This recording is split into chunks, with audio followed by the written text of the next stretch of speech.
Assalamualaikum warahmatullahi wabarakatuh. Alhamdulillahirabbil alamin. Assalatu wassalamu ala asrofil anbiya wal mursalin wa ala alihi wa ashabi rasulillahi ajmain, amma ba'du. Puji syukur marilah kita haturkan kepada Allah, Tuhan yang Maha Pengasih lagi Maha Penyayang. Tuhan yang telah memberikan kita semua kekuatan lahir dan batin sehingga kita dapat menonton video presentasi dari kelompok 2 yang berjudul Paham dan Aliran dalam Akidah Islam. Salawat bertangkaikan salam tidak lupa pula kita kirimkan kepada seorang hamba Allah yang telah membawa umat manusia dari zaman kebiadaban menuju zaman yang penuh peradaban, yakni Nabi Yuna Muhammad sallallahu alaihi wasallam. Baiklah, nama saya Muhammad Zaka Khairul Fatah dari kelompok 2. Saya akan memperkenalkan teman-teman dari kelompok saya. Sejarah munculnya aliran-aliran dalam akidah Islam akan dibacakan oleh saya sendiri. Dan yang kedua adalah latar belakang kemunculannya yang akan dibacakan oleh Riko Saputra. Dan yang ketiga adalah ajaran-ajaran pokok dan tokoh-tokoh aliran-aliran dalam akidah Islam yang akan disampaikan oleh Ahmad Bari Iriansyah. Dan yang keempat adalah macam-macam aliran. Yang pertama adalah Khawarij dan yang kedua adalah Murji'ah yang akan dibacakan oleh Gus Pita Azira. A. Latar belakang timbulnya masalah akidah dalam Islam. 1. Peristiwa terbunuhnya Khalifah Utsman. Utsman bin Affan berasal dari suku Quraisy yang dilukiskan sebagai orang yang dermawan. Kedermawanannya terbukti ketika ia pernah memberikan 940 ekor unta, 60 ekor kuda, dan 10.000 dinar untuk perang Tabuk. Ia juga sangat berjasa dalam pengkodifikasian Al-Quran menjadi mushaf sebagaimana yang dibaca oleh jutaan umat Islam di dunia. Utsman diangkat menjadi khalifah melalui musyawarah yang dilakukan oleh Utsman bin Affan, Ali bin Abi Thalib, Talha bin Ubaidillah, Zubair bin Awam, dan Sa'ad bin Abi Waqqas. Dan yang terpilih menjadi khalifah untuk menggantikan Umar adalah Utsman. Setelah Utsman wafat, kekhalifahan berpindah ke tangan Ali bin Abi Thalib. Namun pengangkatan Ali menjadi khalifah tidak dalam kondisi yang menguntungkan karena ia diangkat dalam kondisi yang tidak stabil. Tak heran jika rongrongan terhadap kekhalifahannya berdatangan mulai dari Talha dan Zubair dan Muawiyah. Tantangan keras muncul dari Muawiyah yang menuduh Ali terlibat dalam terbunuhnya Utsman. Perseteruan tersebut akhirnya melahirkan perang Siffin. 2. Dampak arbitrase. Kekisruhan politik akibat terbunuhnya Utsman pada tahun 35 Hijriah berlanjut di masa Ali. Kekisruhan ini mencapai klimaks dengan meletusnya perang Jamal tahun 35 Hijriah atau 656 Masehi antara pasukan Ali dengan pasukan Aisyah yang dibantu oleh Zubair dan Talha, yang disusul dengan perang Siffin tahun 36 Hijriah atau 657 Masehi antara pihak Ali dan Muawiyah. Dalam arbitrase ini diangkat dua orang sebagai arbiter, yaitu Amr bin As dari pihak Muawiyah dan Abu Musa al-Asy'ari dari pihak Ali. Di antara keduanya ada kemufakatan untuk menjatuhkan kedua pemuka itu, Ali dan Muawiyah. Abu Musa mengumumkan tentang penjatuhan kedua orang yang saling bertentangan tersebut. Namun Amr bin As hanya menyetujui penjatuhan Ali dan menolak penjatuhan Muawiyah. Dari segi politik, perang Siffin yang berakhir dengan arbitrase itu tidak diterima oleh kelompok Ali dan menjadi alasan mereka untuk memisahkan diri dari golongan Ali. Mereka membentuk kelompok yang dinamakan dengan Khawarij. Mereka mudah mengkafirkan orang-orang yang berjalan di luar hukum-hukum Tuhan, utamanya untuk membawa konsekuensi dosa-dosa. Pendapat Khawarij mengenai pelaku dosa besar mendapat tantangan dari Murji'ah. Menurut mereka, pelaku dosa besar ia tidak kafir, tetapi mukmin. Soal dosa besar mereka serahkan kepada Tuhan di hari perhitungan. Muncul dua aliran lagi dalam teologi Islam, yaitu Qadariyah, yang berpandangan bahwa manusia mempunyai kebebasan dan kekuatan sendiri untuk mewujudkan perbuatan-perbuatannya, dan Jabariyah yang beranggapan bahwa Tuhan telah mentakdirkan manusia sejak awal manusia tidak memiliki kehendak dan kudrah. Muncul lagi aliran Mu'tazilah yang beranggapan bahwa pelaku dosa besar tidak mukmin juga tidak kafir, namun berada di posisi tengah-tengah, al-manzilah baina al-manzilatain, yakni posisi antara kafir, mukmin dan kafir. Teologi baru dimotori oleh Abu Hasan al-Asy'ari pada mulanya. Ia mengikuti Mu'tazilah, namun kemudian meninggalkan aliran tersebut, kemudian membentuk aliran Asy'ariyah tahun 935 Hijriah. Teologi baru lagi juga didirikan oleh Abu Mansur al-Maturidi tahun 944 Hijriah, yang selanjutnya terkenal dengan aliran Maturidiyah. Perkembangan selanjutnya, saat ini yang tersisa hanya aliran Maturidiyah dan al-Asy'ariyah saja. Yang terkenal dengan Ahlus Sunnah wal Jamaah, aliran Maturidiyah banyak dianut umat Islam yang bermazhab Hanafi, sedangkan aliran Asy'ariyah banyak dianut oleh Islam Sunni lainnya. Baik, bismillahirrahmanirrahim. Ana Riko Saputra. Ana akan menjelaskan bagaimana latar belakang munculnya aliran-aliran di dalam akidah Islam. Munculnya aliran-aliran di dalam akidah Islam disebabkan oleh dua buah peristiwa, yaitu yang pertama peristiwa terbunuhnya Khalifah Utsman bin Affan. Khalifah Utsman bin Affan adalah khalifah berasal dari suku Quraisy, dan orang-orang melukiskan Khalifah Utsman bin Affan sebagai seorang yang dermawan karena Utsman bin Affan selalu memberikan hartanya kepada orang yang membutuhkannya. Khalifah Utsman bin Affan juga berjasa dalam pengkodifikasian Al-Quran menjadi mushaf, sehingga dapat kita baca sampai saat sekarang ini. Khalifah Utsman bin Affan diangkat menjadi khalifah melalui jalannya musyawarah para sahabat semuanya. Kemudian setelah wafatnya Khalifah Utsman bin Affan, kekhalifahan pindah kepada tangan Ali bin Abi Thalib. Namun, pengangkatan Ali menjadi khalifah tidak begitu menguntungkan karena ia diangkat dalam kondisi yang tidak stabil. Maka tak heran banyak dari kalangan-kalangan sahabat yang berdatangan kepada Ali yang menuduh Ali terlibat dalam terbunuhnya Khalifah Utsman bin Affan. Dan yang paling keras tantangannya yang datang kepada Ali adalah Muawiyah yang menuduh bahwa Ali terlibat dalam peristiwa terbunuhnya Khalifah Utsman bin Affan. Dan dengan kejadian tersebut terjadilah sebuah kekeliruan atau perseteruan yang melahirkan sebuah perang yang disebut dengan Perang Siffin. Kemudian dampak yang kedua atau peristiwa yang kedua yaitu peristiwa arbitrasi atau peristiwa tahkim.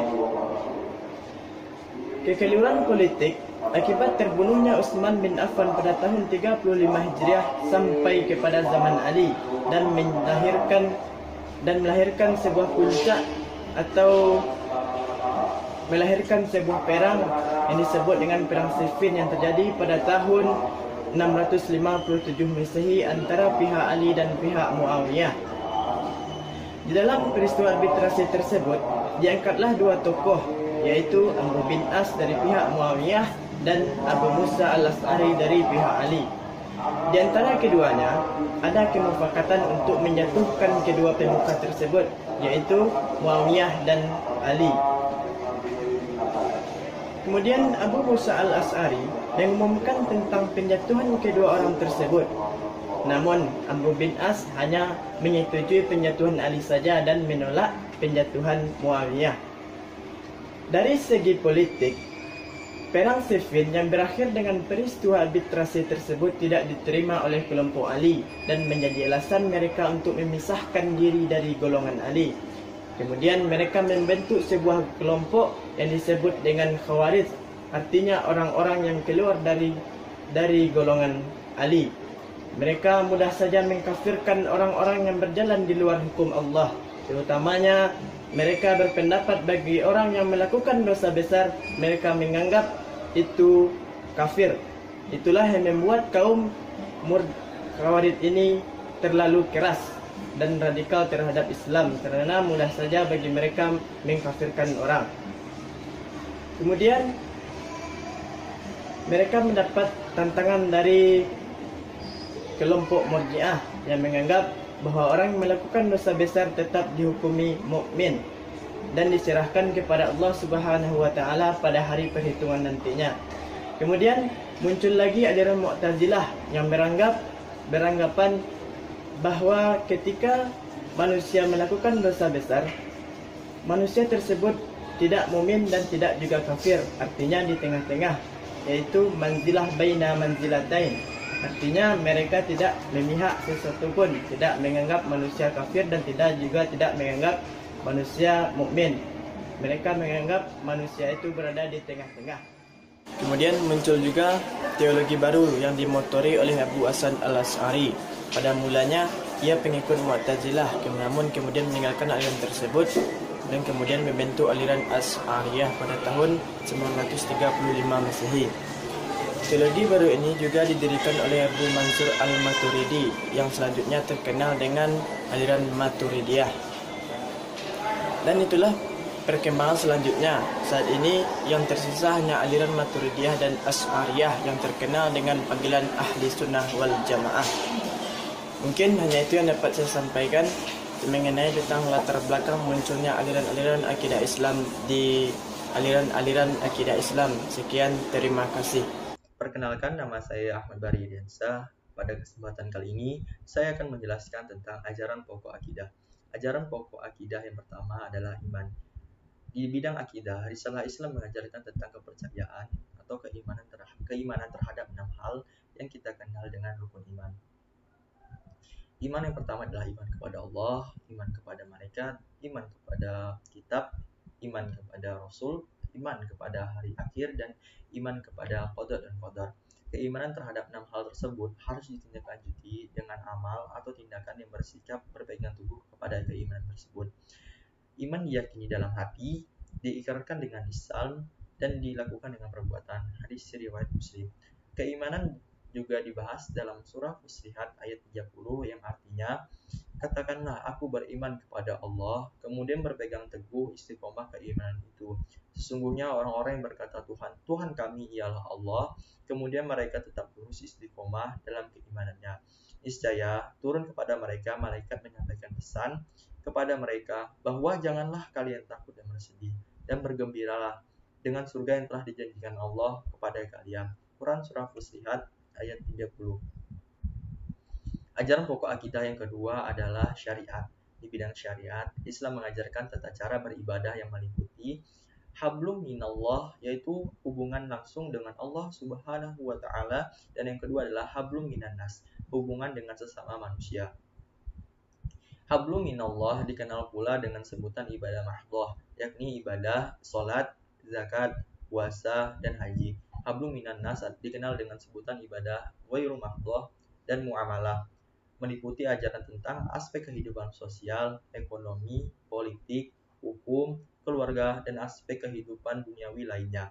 Ibadah mahdhah disebut pula 5 pondasi, yakni ikrar syahadat, salat, zakat, puasa, dan haji. Dengan kelima hal tersebut, keislaman seseorang dibangun. Islam itu dibangun oleh 5 perkara. Bersaksi bahwa tiada Tuhan selain Allah, mendirikan sholat, mengeluarkan zakat, berpuasa di bulan Ramadan, dan menunaikan ibadah haji. Hadis riwayat Bukhari dan Muslim. Ibadah ghairu mahdhah atau muamalah meliputi 2 hal. Yang pertama adalah al-qanul khas, hukum perdata, yang meliputi hukum niaga, hukum nikah, dan hukum pewarisan. Yang kedua adalah al-qanul am, hukum publik, yaitu adalah hukum pidana, hukum negara, hukum perang dan damai, dan sebagainya. Di dalam hukum publik ini juga termasuk konsep-konsep sosial seperti ekonomi, budaya, dan politik Islam. Ajaran pokok akidah yang ketiga adalah akhlak atau ihsan. Di bidang akhlak, Islam mengajarkan pedoman sikap mental atau budi pekerti dalam bergaul atau berhubungan dengan Allah Subhanahu wa taala sebagai Tuhan, dengan sesama manusia, dan di alam sekitarnya. Bahkan bidang akhlak ini menjadi sasaran inti misi Islam, sebagaimana dinyatakan dalam hadis Nabi Muhammad SAW, sesungguhnya aku diutus Allah Subhanahu wa taala untuk menyempurnakan akhlak yang mulia. Akhlak adalah penentu baik buruk perilaku seseorang. Penentu di sini berarti adalah ada atau tidaknya kesadaran dalam diri seseorang tentang pengawasan dari Allah atas segala perilakunya. Sebagaimana disebutkan dalam hadis Nabi Muhammad SAW ketika mendefinisikan ihsan. Ihsan adalah kamu berbakti kepada Allah seolah-olah kamu melihatnya. Jika kamu tidak melihatnya, maka yakinlah bahwa Allah melihatmu. Hadis riwayat Bukhari dan Muslim. Akhlak dalam risalah Islam meliputi yang pertama adalah akhlak terhadap Allah, yakni bagaimana seharusnya kita bersikap terhadap Allah Subhanahu wa taala. Yang kedua adalah akhlak terhadap diri sendiri, bagaimana kita memperlakukan diri sendiri dalam menjalani hidup ini.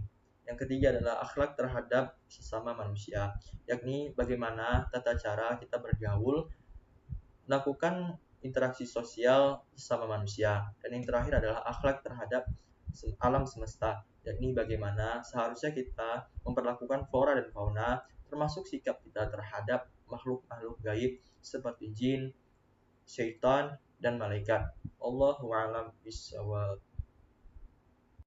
Nama saya Luspita Azira dari kelompok 2. Saya ingin membahas materi yang kelima, yaitu macam-macam aliran dalam akidah Islam.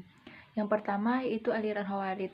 Secara etimologis, kata Khawarij berasal dari bahasa Arab, yaitu khoroja yang artinya keluar, muncul, timbul, atau memberontak.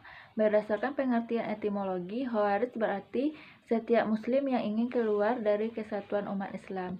Kelompok ini bisa disebut dengan Khawarij atau Khorijiyah. Sedangkan yang dimaksud dengan Khawarij dalam terminologi ilmu kalam adalah suatu kelompok pengikut Ali bin Abi Thalib yang ingin keluar dari barisan karena ketidaksepakatan terhadap keputusan Ali bin Abi Thalib yang menerima arbitres atau tahkim pada Perang Siffin tahun 37 Hijriah dengan kelompok buat atau pemberontak Muawiyah bin Abi Sufyan perihal persengketaan khilafah. Khawarij muncul pertama kali sebagai gerakan politis yang kemudian beralih menjadi gerakan teologis, sehingga Khawarij menjadi aliran dalam teologi Islam yang pertama. Kaum Khawarij dikenal dengan kelompok orang yang melakukan pemberontakan terhadap imam yang sah yang diakui oleh rakyat. Oleh karena itu, istilah Khawarij bisa dikenakan kepada semua orang yang menentang para imam, baik pada masa sahabat atau pada masa-masa berikutnya.